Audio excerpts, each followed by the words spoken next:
দিনটা ছিল জন্মাষ্টমীর সকালবেলা। মা এখানে গোপালে স্নান করিয়ে দিচ্ছে। দেখো গোপু সোনা কি সুন্দরভাবে স্নান করছে।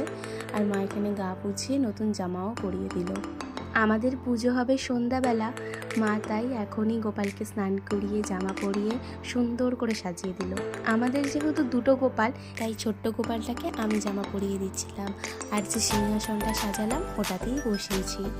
আর গোপালের জন্মদিন বলে কথা, বেলুন লাগাবো না বলো? আর সারাদিন ধরে আজ বৃষ্টি পড়েই যাচ্ছে। মা বলল চল, এখনো অনেক কাজ বাকি, তালটা চেঁচে ফেলি। দেখতে দেখতে অনেক বেলা হয়েছে, এখন না করলে আর শেষ হবে না। তাই মা আর আমি মিলে এখানে তালের ফুলুরি, মালপোয়া, লুচি, সুজি, ভাজা সমস্তটা তৈরি করে নিচ্ছিলাম। যেহেতু মা আর আমি দুজনে মিলে করছিলাম, তাই জন্য চটপট সব কিছুই হয়ে গেছিল।